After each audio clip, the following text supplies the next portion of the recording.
Hello అండి. ఈరోజు ఒక చిన్న హార్వెస్ట్ ఉంది. సమ్మర్లోనేమో అన్నీ పెద్ద పెద్ద హార్వెస్ట్లు. ఇక వింటర్ స్టార్ట్ అయింది కదా, కొన్నే ఉంటాయి కూరగాయలు. 3 సొరకాయలు అయితే లేతవి ఉన్నాయి, అవి కోస్తున్నాము. ఇంకొకటి పెద్దదే, అది విత్తనానికైతే ఇంక ఉంచేస్తాము.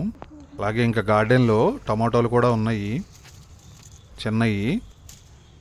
ఈ సంవత్సరం అయితే అసలు ఎన్ని టమాటాలు వచ్చినాయో అండి. అలాగే ఫిజీ గువా జాంకాయలు కూడా కొన్ని కోసుకుంటున్నాము. ఈ స్పెషాలిటీ మాత్రం దీంట్లో 3-4 రకాల విటమిన్స్ ఉన్నాయండి ఒకే కాయలో.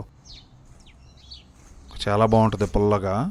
అలాగే ఇంకా గార్డెన్లో చెట్లకి పచ్చి టమాటోలు కూడా గుత్తులు గుత్తులు ఉన్నాయి. ఎంత నిలుస్తాయో చూడాలి ఈ చల్లదనానికి మంచుకి. ఈరోజు హార్వెస్ట్ అయితే 3 లేత సొరకాయలు, కొన్ని క్యాప్సికమ్, పచ్చిమిర్చి కూడా ఉన్నాయి. అలాగే ఫిజీ గువ్వా, జామకాయలు, టమాటోలు హార్వెస్ట్ చేసాము. వీడియో నచ్చినట్లయితే లైక్ చేయండి.